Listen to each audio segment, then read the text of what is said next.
Presentado por Audiolibros y Filosofía Barata. 2. 6. Despertar. Y nos dijeron que no íbamos a soñar, pensó Heywood Floyd, más con sorpresa que con fastidio.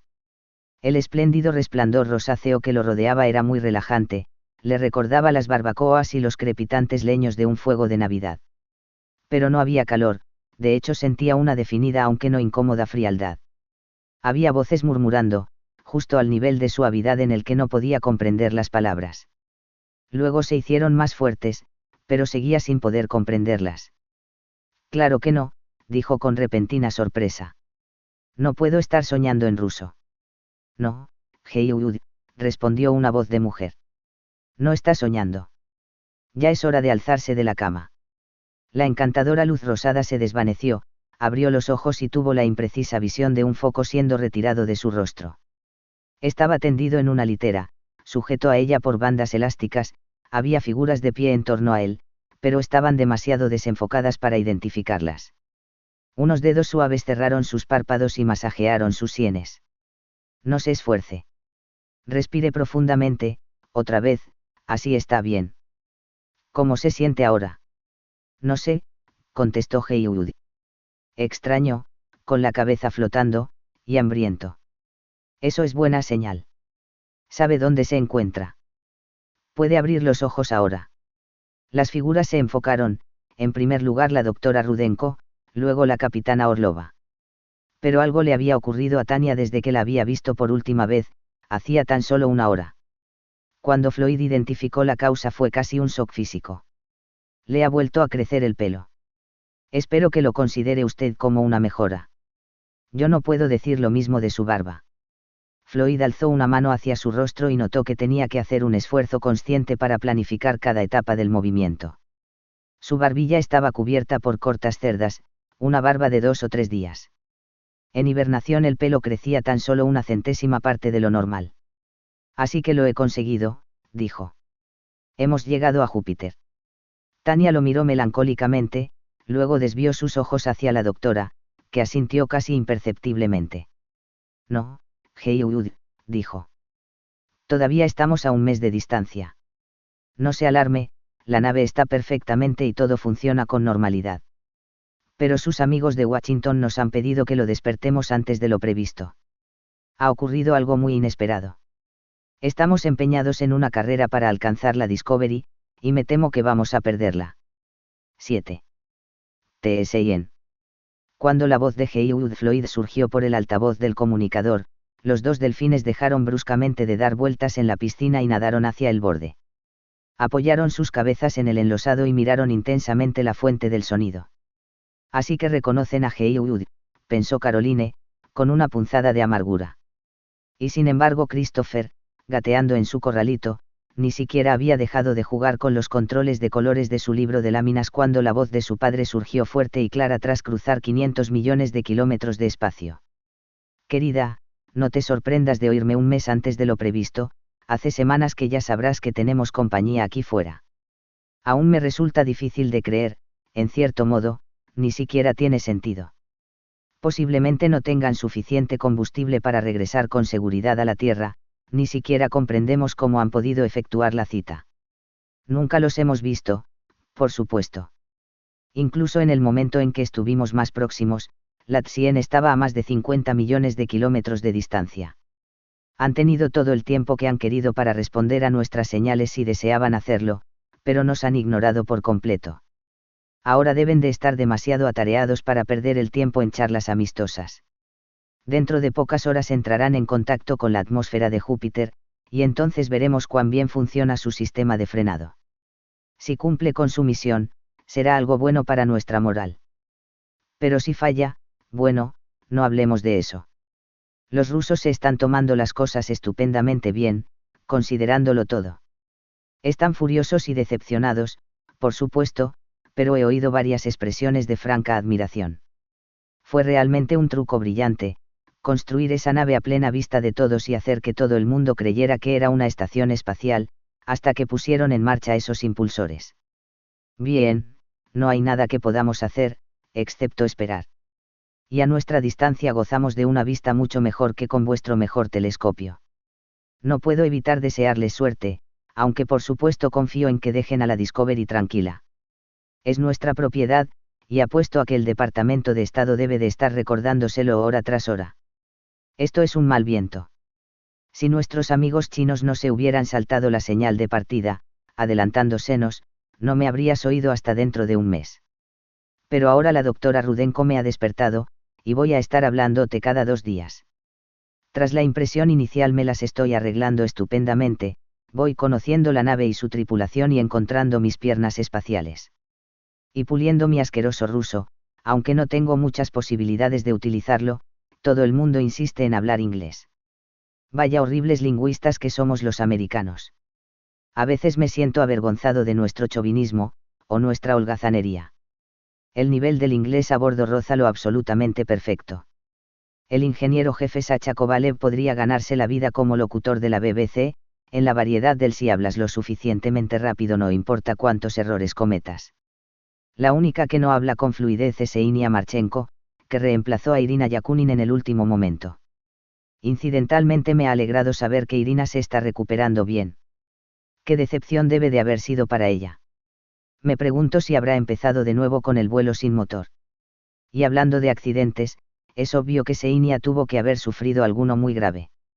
Aunque los cirujanos plásticos hicieron un buen trabajo, es seguro que en alguna ocasión recibió serias quemaduras. Es el Benjamín de la tripulación, y los demás la tratan iba a decir compasión, pero es demasiado condescendiente. Digamos con un tacto especial. Quizá te estarás preguntando cómo me van las cosas con la capitana Tania.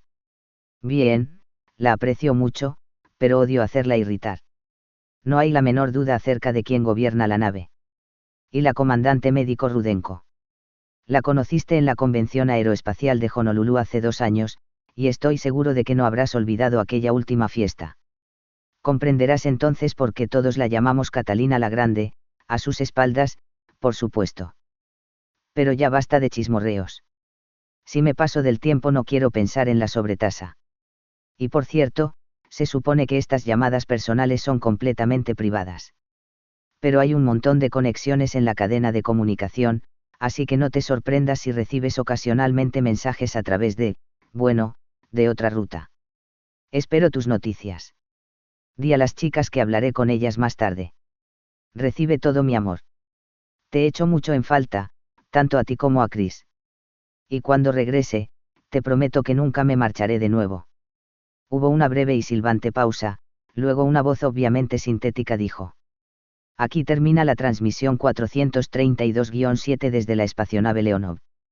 Cuando Caroline Floyd cerró el micrófono, los delfines se deslizaron bajo la superficie de la piscina y salieron al Pacífico, dejando apenas unas pequeñas ondulaciones en el agua. Cuando se dio cuenta de que sus amigos se habían ido, Christopher se echó a llorar. Su madre lo tomó en brazos e intentó consolarle, pero pasó mucho tiempo antes de conseguirlo. 8. Tránsito de Júpiter. La imagen de Júpiter, con sus jirones de blancas nubes, sus moteadas bandas de color rosa asalmonado y la gran mancha roja mirándoles como un ominoso ojo, colgaba firmemente en la pantalla proyectora del compartimento de pilotaje. Presentaba un aspecto lleno en sus 3/4 partes, pero nadie estaba mirando la parte iluminada del disco, todos los ojos estaban clavados en el creciente de oscuridad en su borde. Allá, en el lado nocturno del planeta, la nave china estaba a punto de enfrentarse a su momento de la verdad. Esto es absurdo, pensó Floyd. No es posible que veamos algo a través de 40 millones de kilómetros. Y tampoco importa, la radio nos dirá todo lo que deseamos saber. La TSIEN había interrumpido todas las transmisiones de voz, vídeo y circuitos de datos hacía 2 horas, mientras las antenas de largo alcance quedaban aisladas dentro de la sombra protectora del escudo térmico. Solo el radiofaro omnidireccional seguía transmitiendo aún, señalando exactamente la posición de la nave china mientras se sumergía en aquel océano de nubes del tamaño de continentes. El agudo bip, bip, bip, era el único sonido en la sala de control de la Leonov. Cada una de esas pulsaciones había abandonado Júpiter hacía más de 2 minutos, en aquel momento su fuente podía ser ya una simple nube de gases incandescentes dispersándose en la estratosfera joviana. La señal iba desvaneciéndose, haciéndose estrepitosa. Los bips llegaban distorsionados, algunos de ellos desaparecían por completo, luego la secuencia volvía. En torno a la Tsien se estaba formando una envoltura de plasma, y pronto interrumpiría todas las comunicaciones hasta que la nave volviera a emerger. Si lo hacía alguna vez. Posmotri. Gritó Max. Ahí está. Al principio Floyd no pudo ver nada. Luego, justo fuera del borde del disco iluminado, distinguió una pequeña estrella que brillaba allá donde ninguna estrella podía estar, contra la superficie oscurecida de Júpiter. Parecía completamente inmóvil, aunque sabía que tenía que estar moviéndose a 1 centenar de kilómetros por segundo. Su brillo aumentó lentamente, y luego ya no fue un punto adimensional sino que fue alargándose. Un cometa construido por manos humanas estaba cruzando velozmente el cielo nocturno joviano, dejando un rastro de incandescencia de miles de kilómetros de longitud. El último bip procedente del radiofaro sonó fuertemente distorsionado y curiosamente apagado, y luego hubo tan solo el silbido carente de sentido de la propia radiación de Júpiter, una de esas muchas voces cósmicas que nada tienen que ver con el hombre o sus obras. La Tsien era inaudible, pero ya no invisible. Porque podían ver cómo el pequeño destello alargado se había movido de forma apreciable alejándose de la parte del planeta iluminada por el Sol, y pronto desaparecería en el lado oculto. Por aquel entonces, si todo había ido de acuerdo con el plan, Júpiter habría capturado la nave, destruyendo su indeseada velocidad. Cuando emergiera de detrás del gigantesco mundo sería otro satélite joviano. El destello titiló y desapareció. La Tsien había rodeado la curva del planeta y avanzaba ahora por la cara oculta. No había nada que ver o que oír hasta que emergiera por el otro lado, si todo iba bien, justo al cabo de 1 hora. Iba a ser 1 hora muy larga para los chinos. Para el científico jefe Vasily Arlov y el ingeniero de comunicaciones Sacha Kovalev la hora pasó con extrema rapidez. Podían aprender mucho de la observación de aquella pequeña estrella, su tiempo de aparición y desaparición y, por encima de todo, el corrimiento Doppler del radiofaro proporcionaban información vital acerca de la nueva órbita de la Tsien. Los ordenadores de la Leonov estaban digiriendo ya las cifras y vomitando tiempos previstos de reaparición basados en varios supuestos de índices de desaceleración en la atmósfera joviana. Vasily desconectó la pantalla del ordenador, giró en su sillón, se soltó el cinturón de seguridad y se dirigió a la audiencia que aguardaba pacientemente. La más próxima reaparición está prevista para dentro de 42 minutos. ¿Por qué, amigos espectadores, no se marchan a dar un paseo para que podamos concentrarnos en tenerlo todo en buen orden para entonces? Nos veremos dentro de 35 minutos. Fuera. Nu jodi. Reluctants, los indeseados abandonaron el puente, pero, ante el disgusto de Vasily, todo el mundo estaba de vuelta en poco más de 30 minutos. Estaba regañándolos aún por su falta de fe en sus cálculos cuando el familiar bip, bip, bip, del radiofaro de la Tsien restalló en los altavoces. Vasily pareció sorprendido y mortificado, pero pronto se unió al espontáneo coro de aplausos. Floyd no pudo ver quién fue el que lo inició.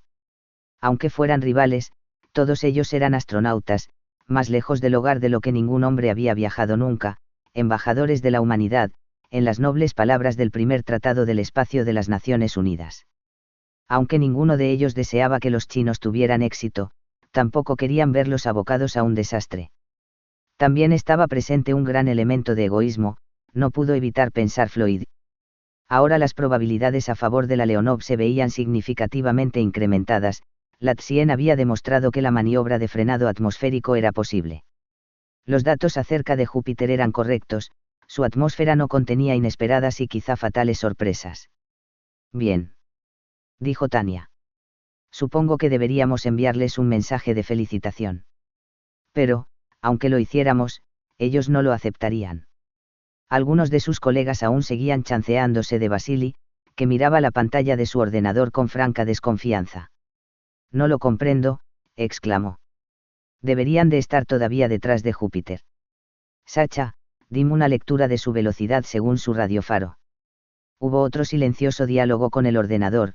Luego Vasily lanzó un largo y suave silbido. Hay algo que no va bien aquí. Se hallan en una órbita de captura, de acuerdo, pero esta no va a permitirles una cita orbital con la Discovery. La órbita en la que se encuentran ahora les llevará más allá de I con acento O. Tendré datos más exactos cuando los hayamos rastreado durante otros 5 minutos. De todos modos, Tienen que hallarse en una órbita segura, dijo Tania. Siempre pueden efectuar correcciones más tarde. Quizá. Pero eso va a llevarles días, aunque tengan el combustible necesario. Lo cual dudo. Así que tal vez aún les ganemos. No seas tan optimista. Nos hallamos todavía a 3 semanas de Júpiter. Pueden efectuar una docena de órbitas antes de que lleguemos allí y elegir la más favorable para una cita. Suponiendo de nuevo que tengan bastante propulsante. Por supuesto. Y eso es algo que tan solo podemos desear educadamente que no sea así. Toda esta conversación tuvo lugar con tal rapidez en un excitado ruso que Floyd quedó muy por detrás de ella. Cuando Tania sintió lástima por él y le explicó que la Tsien había fallado en exceso y que se estaba dirigiendo hacia los satélites exteriores, su primera reacción fue: entonces puede que se encuentren en un serio problema. ¿Qué hará usted si solicitan ayuda? Supongo que está usted bromeando. ¿Los imagina acaso haciendo eso? Son demasiado orgullosos. De todos modos, sería imposible. No podemos cambiar el esquema de nuestra misión, y usted lo sabe perfectamente bien. Incluso aunque dispusiéramos del combustible. Tiene razón, por supuesto, pero quizá eso sea algo difícil de explicar al 99% de la raza humana que no tiene la menor idea de la mecánica orbital. Deberíamos empezar pensando en algunas de las complicaciones políticas, puede que resultara perjudicial para nosotros no prestarles ayuda. Vasily, me dará usted su órbita definitiva, tan pronto la haya establecido. Voy a mi cabina a efectuar un poco de trabajo doméstico. La cabina de Floyd, o mejor dicho un tercio de la cabina, estaba aún parcialmente llena de artículos, la mayoría de ellos almacenados en las literas provistas de cortinillas que ocuparían Chandra y Kernow cuando despertaran de su largo sueño. Él había conseguido despejar un pequeño lugar para sus efectos personales, y se le había prometido el lujo de otros 2 metros cúbicos completos, tan pronto como alguien dispusiera de un poco de tiempo libre para ayudarle en el traslado de los artículos almacenados. Floyd abrió con llave su pequeña consola de transmisiones, insertó las claves criptográficas y pidió la información sobre la Tsien que se le había transmitido desde Washington. Se preguntó si sus anfitriones habrían tenido suerte en descodificarla. La clave estaba basada en el producto de los 200 primeros números primos, y la Agencia Nacional de Seguridad había apostado su reputación a que ni siquiera el ordenador más rápido existente en la actualidad podría hallar la clave antes del gran colapso final del universo. Era un alarde cuya veracidad no podría ser probada nunca, solo su falsedad. Miró una vez más con intensidad las excelentes fotografías de la nave china, tomadas cuando ésta había revelado sus auténticos colores y estaba a punto de abandonar la órbita terrestre. Había otras instantáneas, no tan claras debido a que habían sido tomadas desde mucho más lejos por cámaras espía, de la fase final, cuando emprendía su periplo a Júpiter. Esas eran las que más le interesaban, y más útiles todavía eran los dibujos de su sección y las estimaciones de sus capacidades. Aceptando las suposiciones más optimistas, era difícil ver lo que los chinos esperaban hacer. Tenían que haber quemado al menos el 90% de su propulsante en esa loca carrera cruzando el sistema solar. A menos que fuera literalmente una misión suicida, algo que no podía ser descartado completamente. Solo un plan que implicara hibernación y posterior rescate tenía algún sentido. Inteligencia no creía que la tecnología china de hibernación estuviera lo suficientemente avanzada como para hacer viable esa opción. Pero Inteligencia solía equivocarse con frecuencia, y más a menudo aún se veía confundida por la avalancha de hechos nuevos que debía evaluar, el ruido, en sus circuitos de información. Había efectuado un notable trabajo sobre la Tsien, considerando el poco tiempo disponible, pero Floyd habría deseado que el material que le habían enviado hubiera estado más cuidadosamente filtrado. Parte de él era obviamente superfluo, sin conexión posible con la misión. De todos modos, cuando uno no sabía exactamente qué era lo que estaba buscando, era importante evitar todos los prejuicios y preconcepciones, algo que a primera vista parecía irrelevante, o incluso carente de sentido, podía convertirse en una clave crucial. Con un suspiro, Floyd empezó a examinar una vez más las 500 páginas de datos, manteniendo su mente tan abierta y perceptiva como le era posible mientras diagramas, esquemas, fotografías, algunas tan borrosas que podían representar casi cualquier cosa, nuevos datos, listas de delegados a conferencias científicas, títulos de publicaciones técnicas e incluso documentos comerciales pasaban rápidamente por la pantalla de alta definición. Un sistema de espionaje industrial altamente eficiente había estado a todas luces muy atareado. ¿Quién podía haber pensado que tantos módulos japoneses de holomemoria, microcontroladores de flujo de gases suizos o detectores de radiación alemanes podían haber sido rastreados escrupulosamente hasta su destino en el lecho del lago desecado de Lopnor, el primer hito de su largo camino hacia Júpiter? Algunos de los datos debían de haber sido incluidos por accidente, era imposible relacionarlos con la misión.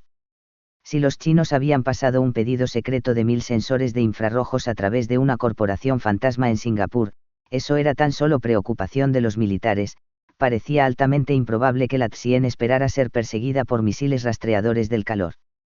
Y aquí había uno realmente divertido, equipo especializado de exploración y prospección procedente de la Geofísica Glacial INC de Anchorage, Alaska. ¿Qué imbécil podía imaginar que una expedición al espacio profundo pudiera tener alguna necesidad de? La sonrisa se congeló en los labios de Floyd, sintió que la piel de su nuca se erizaba.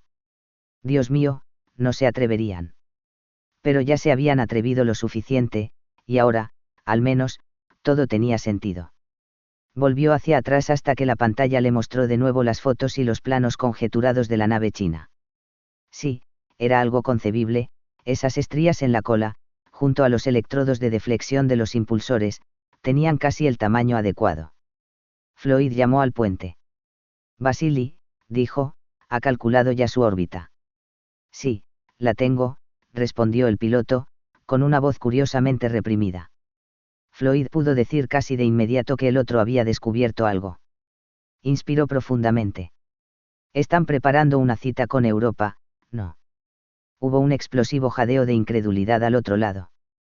Short both me. ¿Cómo lo sabe? No lo sé, simplemente lo he supuesto.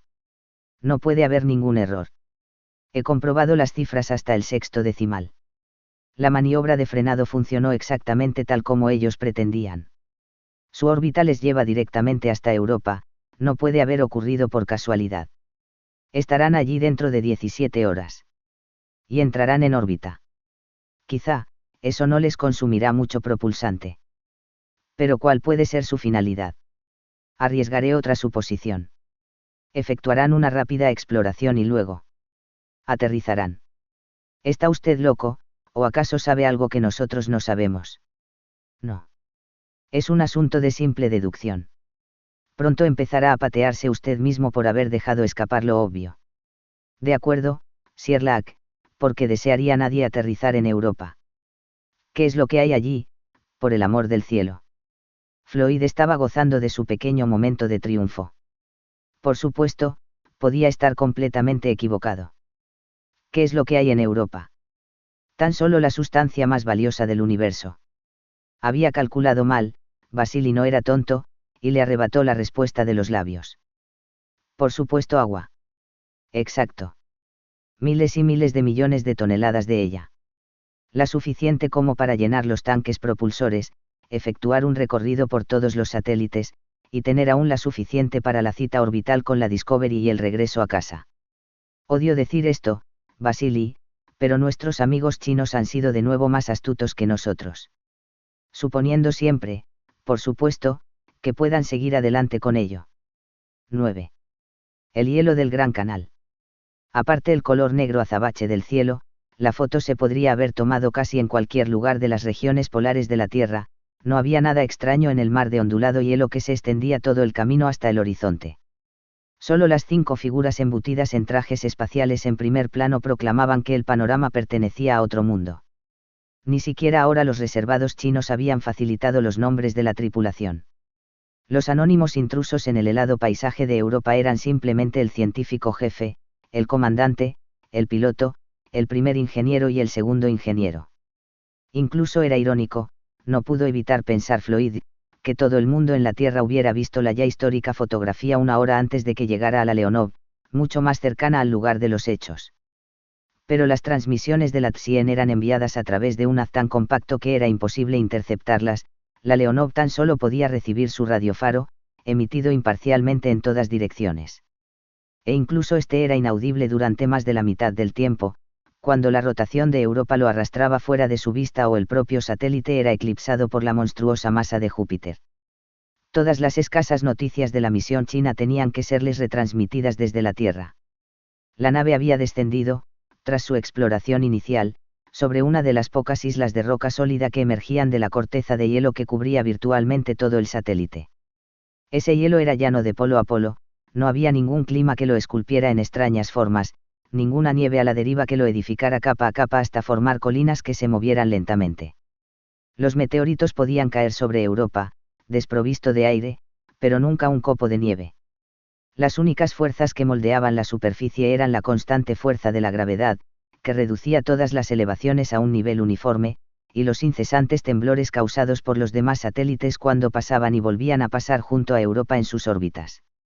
El propio Júpiter, pese a su masa enormemente más grande, tenía mucho menos efecto. Las mareas jovianas habían terminado su trabajo hacía eones, asegurándose de que Europa quedara amarrado para siempre con una cara vuelta constantemente hacia su gigantesco dueño. Todo esto se sabía ya desde las misiones de inspección del Voyager en los años 70, los reconocimientos del Galileo en los 80 y los aterrizajes del Kepler en los 90. Pero, en pocas horas, los chinos habían aprendido más acerca de Europa que todas las anteriores misiones combinadas. Ese conocimiento lo guardaban para ellos, uno podía lamentarlo, pero pocos podían negar que se habían ganado el derecho de actuar así. Lo que sí se les negaba, cada vez con mayor aspereza, era su derecho a anexionarse el satélite. Por primera vez en la historia una nación había reclamado la propiedad de otro mundo, y todos los medios de comunicación de la Tierra estaban argumentando en contra de esa posición legal. Aunque los chinos señalaran, con una tediosa insistencia, que ellos nunca habían firmado el Tratado Espacial de las Naciones Unidas de 2002 y que por lo tanto no se sentían ligados por sus conclusiones, eso no servía para acallar las airadas protestas. De pronto Europa se había convertido en la noticia más grande del sistema solar. Y había una gran demanda, al menos en los más próximos millones de kilómetros, de noticias sobre los hombres que estaban en su superficie. Aquí Heywood Floyd, a bordo de la cosmonauta Alexei Leonov. Pero como todos ustedes pueden imaginar muy bien, todos nuestros pensamientos están actualmente enfocados en Europa. En este momento estoy observando el satélite a través del más potente telescopio de la nave, bajo este aumento parece 10 veces más grande que la Luna tal como ustedes la ven a simple vista. Y es realmente una vista fascinante. La superficie es de un color rosa uniforme, con unas pocas manchas amarronadas. Está cubierta por una intrincada red de estrechas líneas que serpentean y se entrelazan en todas direcciones. De hecho parece una foto de un libro de texto de medicina mostrando un esquema de venas y arterias. Algunos de estos rasgos tienen centenares, incluso miles, de kilómetros de largo, y parecen más bien los ilusorios canales que Percival Lobel y otros astrónomos de principios del siglo XX imaginaron ver en Marte. Pero los canales de Europa no son una ilusión, aunque por supuesto no son artificiales. Es más, contienen agua, o al menos hielo. Porque el satélite está casi enteramente cubierto por el océano, con una media de profundidad de 50 kilómetros. Debido a que se halla tan lejos del Sol, la temperatura de la superficie de Europa es extremadamente baja, aproximadamente 150 grados por debajo del punto de congelación. De modo que uno puede esperar que este único océano sea todo él un sólido bloque de hielo.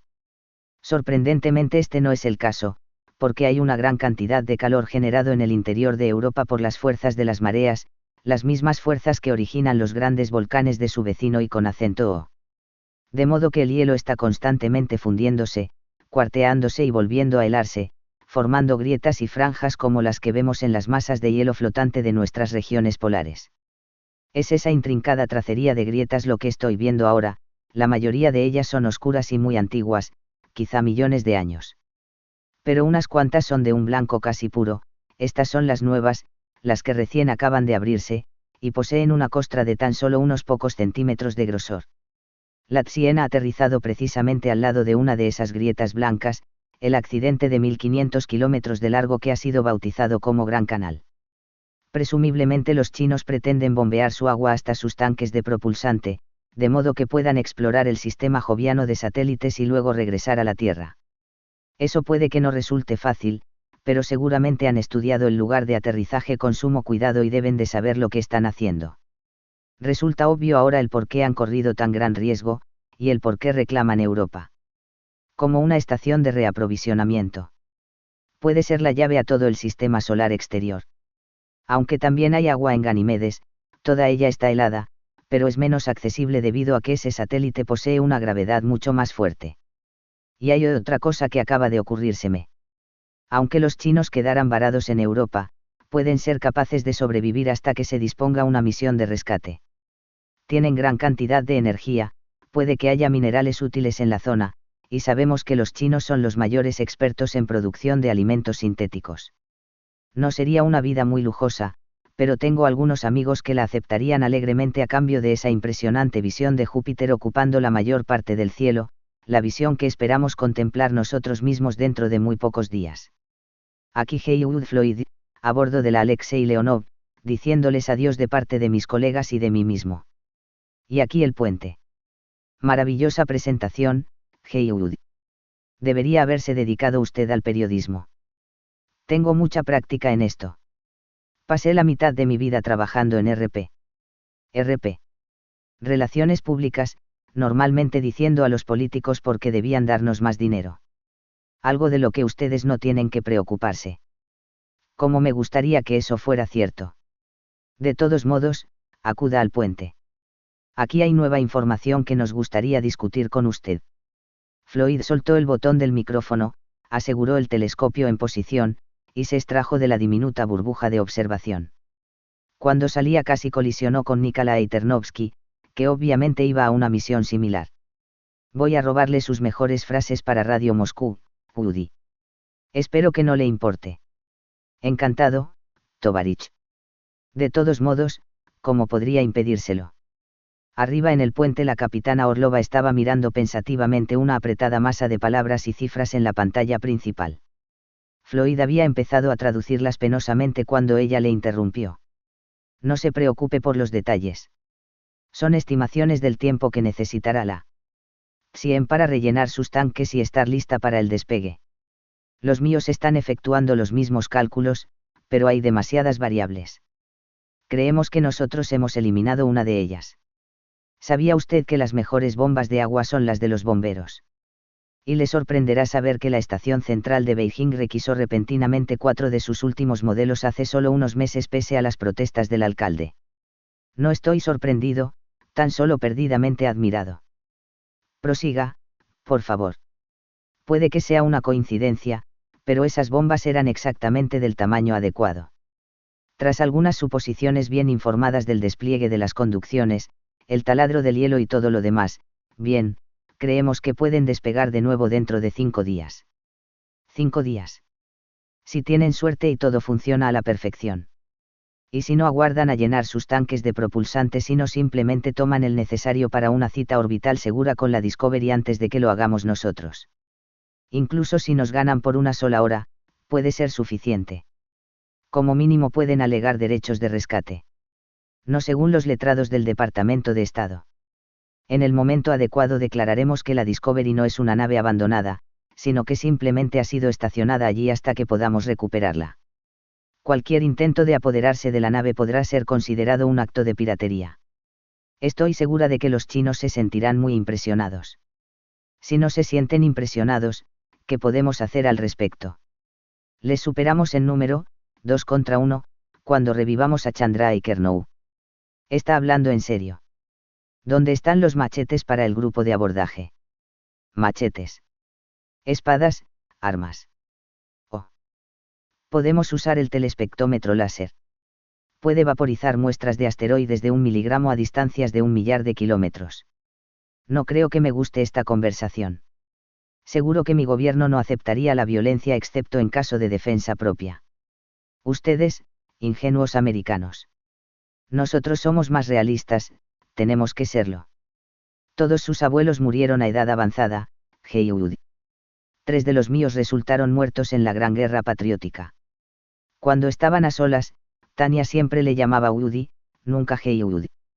Ahora debía de estar seria. O simplemente estaba tanteando sus reacciones. De todos modos, la Discovery es tan solo un montón de chatarra valorado en unos cuantos miles de millones de dólares. La nave no es importante, solo la información que contiene. Exacto. Información que puede ser copiada, y luego borrada. Tania, Tiene usted algunas ideas realmente alentadoras. A veces pienso que todos los rusos son un poco paranoicos. Gracias a Napoleón y a Hitler, nos hemos ganado el derecho de serlo. Pero no me diga que usted no ha maquinado ya ese. ¿Cómo lo llaman ustedes? Argumento. Para usted mismo. No era necesario, aseguró Floyd más bien tristemente. El Departamento de Estado ya lo hizo por mí con algunas variaciones. Lo único que tenemos que hacer es ver simplemente cuál es el que han maquinado los chinos. Y no me sentiría en absoluto sorprendido si nos ganaran de nuevo la mano. 10. Un grito desde Europa. Dormir en gravedad cero es una habilidad que hay que aprender. Le había tomado a Floyd casi una semana descubrir la mejor forma de anclar piernas y brazos de tal modo que no derivara a posiciones incómodas. Ahora era un experto, y no deseaba el regreso a la gravedad. De hecho, la sola idea le daba ocasionales pesadillas. Alguien estaba sacudiéndole para despertarle. No, aún debía de estar durmiendo. La intimidad era sagrada a bordo de la espacionave, nadie entraba nunca en las habitaciones de otro miembro de la tripulación sin pedir antes permiso. Mantuvo los ojos fuertemente cerrados, pero las sacudidas prosiguieron. Doctor Floyd, por favor, despierte. Se le necesita en la cabina de pilotaje. Y nadie le llamaba Doctor Floyd, el saludo más formal que había recibido en semanas era el de Doc. ¿Qué estaba ocurriendo? Abrió los ojos, reluctante. Estaba en su pequeña cabina, sujeto suavemente por su capullo de dormir. De modo que una parte de su mente le dijo, entonces, ¿por qué estaba mirando a Europa? Todavía estaban a millones de kilómetros de distancia. Ahí estaba el familiar trazado reticular, los esquemas de triángulos y polígonos formados por las líneas que se intersectaban. Y seguramente aquel era el Gran Canal. No, aquello no podía ser. ¿Cómo podría ser, si estaba todavía en su pequeña cabina a bordo de la Leonov? Doctor Floyd. Despertó del todo, y se dio cuenta de que su mano izquierda estaba flotando a tan solo unos centímetros de distancia frente a sus ojos. Qué extraño que el esquema de líneas que cruzaban su palma fuera tan sorprendentemente parecido al mapa de Europa. Pero la económica madre naturaleza siempre se repetía a sí misma, a escalas tan distintas como los remolinos de la leche vertida sobre el café, las franjas de nubes de un ciclón, los brazos de una nebulosa en espiral. Lo siento, Max, dijo. ¿Cuál es el problema? Algo va mal. Creo que sí, pero no nosotros. Latsien tiene problemas. Capitana, piloto e ingeniero jefe estaban anclados a sus asientos en el compartimento de pilotaje, el resto de la tripulación orbitaba ansiosamente en torno a los asideros adecuados u observaba los monitores. Siento haberle despertado, Heywood, se disculpó bruscamente Tania. Esta es la situación. Hace 10 minutos hemos recibido un mensaje prioridad 1 del control de misión. Latsien ha desaparecido de las ondas. Ocurrió muy bruscamente, en mitad de un mensaje cifrado, hubo unos breves segundos de confusa transmisión, luego nada. Su radiofaro se interrumpió al mismo tiempo. Nosotros tampoco podemos recibirlo. Fiu. Entonces debe de ser algo serio, un accidente grave. ¿Alguna teoría? Montones, pero todas suposiciones. Una explosión, un deslizamiento, un terremoto, quién sabe. Y puede que nunca lo sepamos, hasta que alguien aterrice en Europa, o nos acerquemos a una órbita próxima y echemos una mirada. Tania agitó la cabeza. No disponemos de impulso suficiente. Lo más cerca que podríamos llegar es a 50.000 kilómetros. No es mucho lo que puede verse desde esa distancia. Entonces no hay absolutamente nada que podamos hacer. No absolutamente, Heywood. Control de misión ha hecho una sugerencia. Les gustaría que diésemos una vuelta completa a nuestro gran plato para ver si podemos captar alguna transmisión de emergencia, aunque sea débil. Es. ¿Cómo lo dicen ustedes? Una probabilidad muy remota, pero vale la pena intentarla. ¿Qué piensa usted de ello? La primera reacción de Floyd fue intensamente negativa. Eso representaría interrumpir nuestro contacto con la Tierra.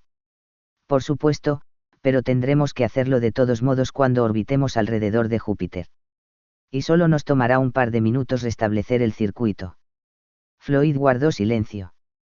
La sugerencia era perfectamente razonable, aunque le preocupaba de una forma imprecisa. Tras rumiar su desconcierto durante varios segundos, se dio cuenta de pronto del por qué se sentía tan opuesto a la idea. Los problemas de la Discovery habían empezado cuando el gran plato, el complejo de la antena principal, había perdido su contacto con la Tierra, por razones que incluso ahora no eran completamente claras. Pero evidentemente Al estaba implicado en ello, y no había ningún peligro de que se produjera aquí una situación similar. Los ordenadores de la Leonov eran unidades pequeñas y autónomas, no había ninguna inteligencia única controlando. Al menos, ninguna no humana. Los rusos aún estaban aguardando pacientemente su respuesta. De acuerdo, dijo al final. Dejemos que la Tierra sepa lo que estamos haciendo y empecemos a escuchar. Supongo que probará usted todas las frecuencias. Space Mayday. Sí, tan pronto como hayamos efectuado todas las correcciones Doppler. ¿Cómo va eso, Sacha? Dime otros 2 minutos y tendré en marcha el rastreo automático. ¿Cuánto tiempo debemos escuchar?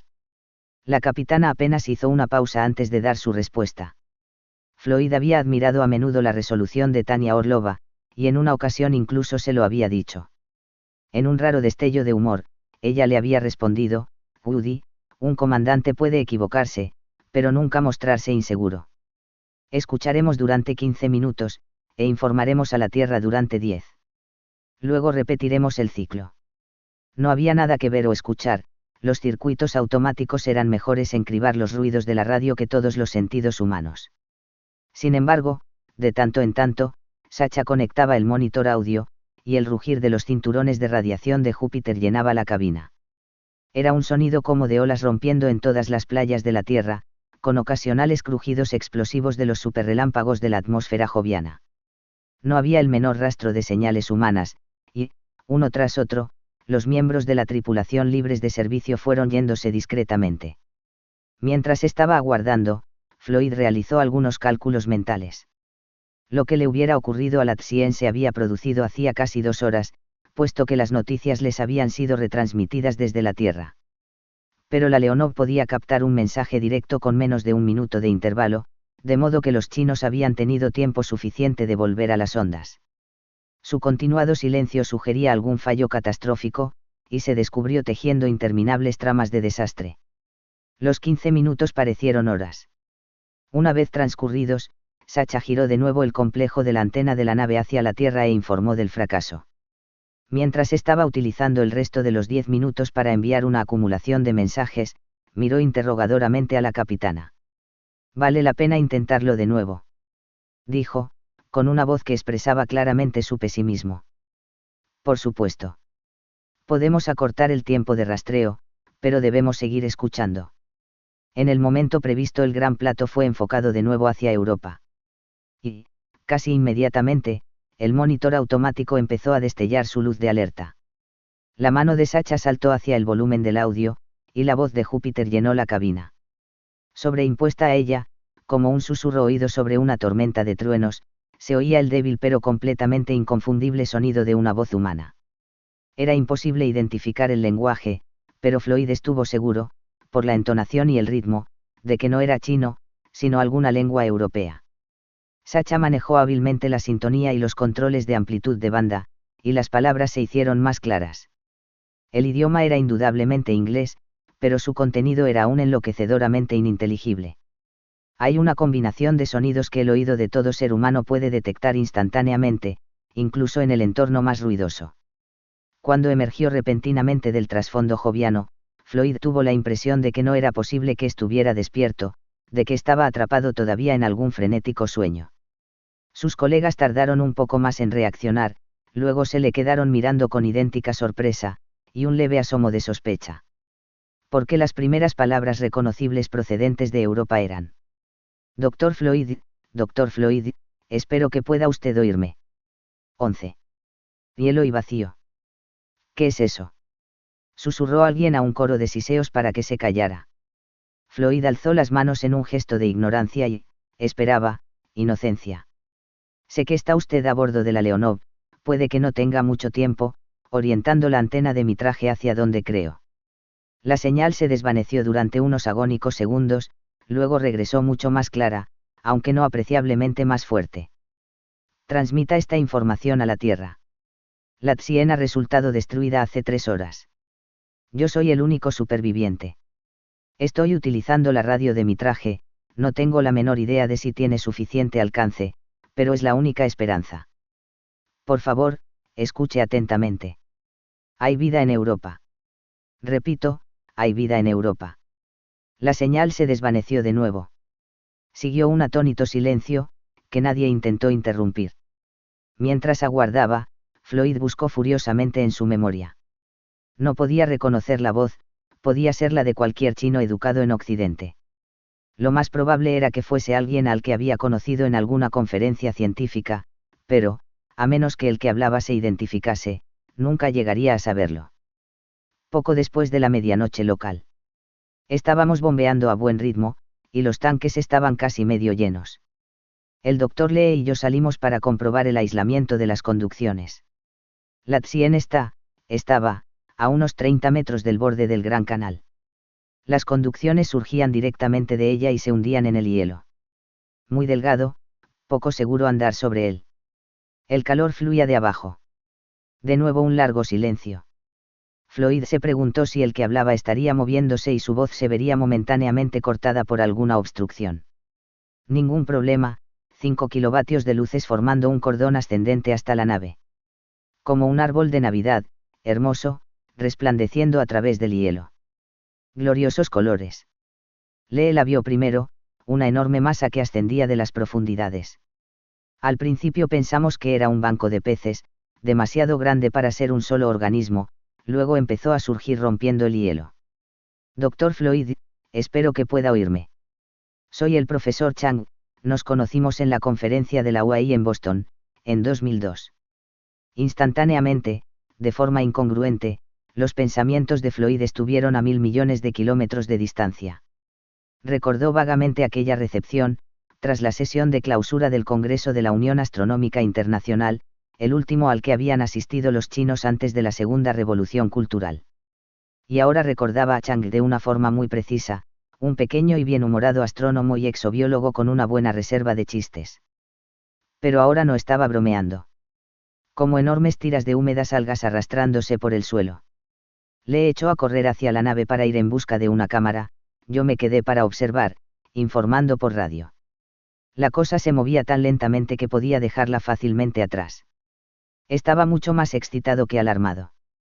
Pensé que sabía qué tipo de criatura era, he visto fotos de los bosques de algas frente a California, pero estaba completamente equivocado. Parecía que estaba en dificultades. Seguro que no podía sobrevivir a una temperatura de 150 grados por debajo de su entorno habitual.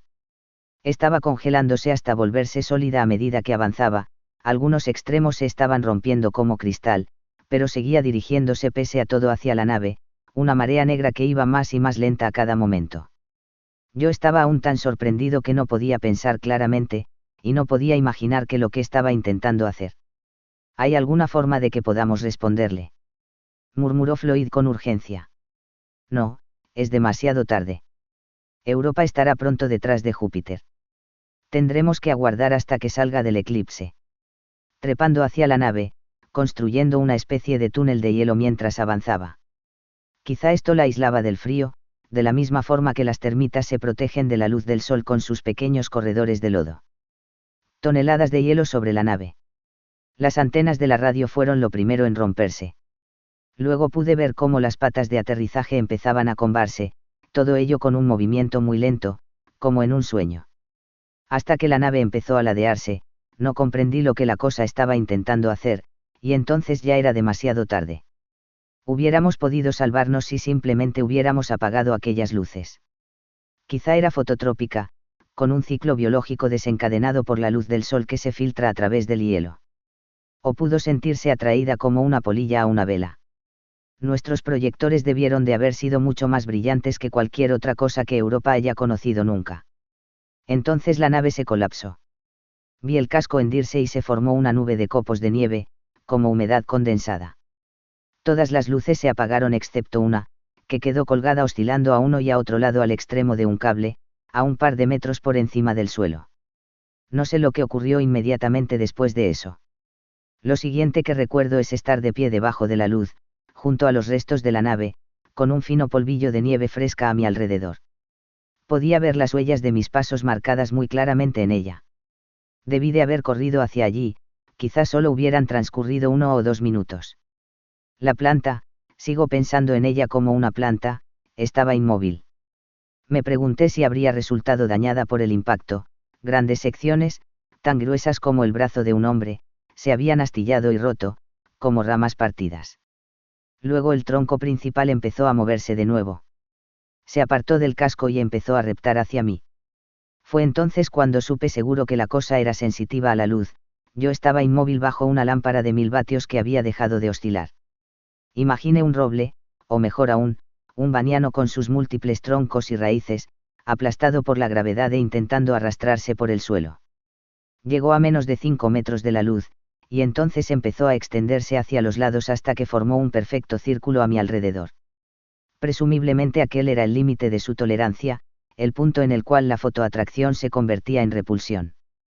Tras aquello no ocurrió nada durante varios minutos. Me pregunté si estaría muerta, helada finalmente hasta solidificarse. Entonces vi que se estaban formando gruesos brotes en muchas de sus ramas. Era como observar un filme acelerado del proceso de una flor al abrirse. De hecho pensé que eran flores, cada una de ellas tan grande como la cabeza de un hombre. Empezaron a desplegarse delicadas y hermosamente coloreadas membranas. Incluso entonces se me ocurrió pensar que nunca nadie, ninguna cosa, podía haber visto allí aquellos colores antes, no habían existido hasta que nosotros conectamos nuestras luces, nuestras fatales luces, en aquel mundo. Zarcillos, estambres, agitándose débilmente. Caminé hacia la pared viviente que me rodeaba, de modo que pude ver exactamente lo que estaba ocurriendo. Ni entonces ni en ningún otro momento sentí el menor miedo hacia la criatura. Estaba seguro de que no era maligna, si es que era consciente. Había toda una multitud de grandes flores, en varios estadios de apertura. Ahora me recordaban mariposas apenas salidas de sus crisálidas, con las alas dobladas, aún débiles. Estaba acercándome más y más a la verdad.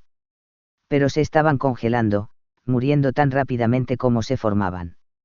Luego, una tras otra, cayeron de los brotes padre.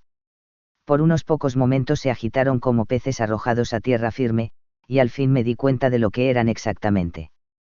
Aquellas membranas no eran pétalos, eran aletas, o su equivalente. Aquel era el estado libre, la larval, de la criatura. Probablemente pasa la mayor parte de su vida enraizada en el fondo marino, y luego envía esa prole móvil en busca de nuevo territorio. Exactamente igual que los corales de los océanos de la Tierra. Me arrodillé para echar una mirada desde más cerca a una de las pequeñas criaturas. Los hermosos colores se estaban desvaneciendo, convirtiéndose en un marrón parduzco. Algunas de las aletas pétalos se habían desprendido, convirtiéndose en quebradizas escamas a medida que se helaban. Pero aún seguían moviéndose débilmente, y cuando me acerqué, intentó evitarme. Me pregunté cómo podía sentir mi presencia. Entonces observé que los estambres, como los llamé, tenían todos ellos unos puntos de un color azul brillante en sus extremos. Parecían pequeños zafiros estrellados, u ojos azules a lo largo del manto de un bivalvo, conscientes de la luz, pero incapaces de formar auténticas imágenes. Mientras observaba, el vívido color azul se desvaneció, los zafiros se convirtieron en opacas y vulgares piedras. Dr. Floyd, o cualquier otro que esté escuchando, no tengo mucho tiempo, Júpiter bloqueará pronto mi señal. Pero ya casi he terminado. Entonces supe lo que tenía que hacer. El cable de aquella lámpara de 1000 vatios colgaba tocando casi el suelo. Le di unos cuantos tirones, y la luz se apagó en una cascada de chispas. Me pregunté si no sería demasiado tarde. Durante algunos minutos no ocurrió nada, de modo que caminé hacia la pared de entremezcladas ramas que me rodeaba y la pateé. Lentamente, la criatura empezó a desenroscarse y a retroceder hacia el canal. Había bastante luz, podía verlo todo perfectamente. Ganimedes y Calisto estaban en el cielo, Júpiter era un enorme y delgado creciente, y había una gran aurora desplegada en el cielo nocturno en el extremo joviano del campo magnético de I con acento O. No había ninguna necesidad de utilizar la luz de mi casco. Seguía la criatura durante todo el camino hasta el agua, animándola con más patadas cuando frenaba su marcha, sintiendo los fragmentos de hielo crujir durante todo el tiempo bajo mis botas. Cuando se acercó al canal, pareció ganar fuerzas y energía, como si supiera que estaba acercándose a su hogar natural. Me pregunté si sobreviviría para reproducirse de nuevo. Desapareció bajo la superficie dejando tras ella unas pocas larvas muertas en el suelo alienígena. El agua libre burbujeó durante varios minutos hasta que una costra de hielo protector la selló, aislándola del vacío de arriba. Entonces caminé de vuelta a la nave para ver si había algo que pudiera rescatar, prefiero no hablar de ello. Tengo solo 2 peticiones que hacerle, doctor. Cuando los taxónomos clasifiquen a esa criatura, me gustaría que le dieran mi nombre. Y cuando la próxima nave venga aquí, pídales que lleven nuestros huesos de vuelta a China. Júpiter interrumpirá mi transmisión dentro de pocos minutos. Me gustaría saber si alguien me está recibiendo. De todos modos, repetiré este mensaje cuando esté de nuevo en línea de visión, si los sistemas vitales de mi traje resisten hasta entonces. Aquí el profesor Chang en Europa, informando de la destrucción de la espacionave Tsien. Aterrizamos junto al Gran Canal e instalamos nuestras bombas al borde del hielo. La señal se desvaneció bruscamente, volvió por un momento, luego desapareció por completo bajo el nivel del ruido de fondo. Aunque la Leonov siguió escuchando en la misma frecuencia, no hubo ningún otro mensaje del profesor Chang.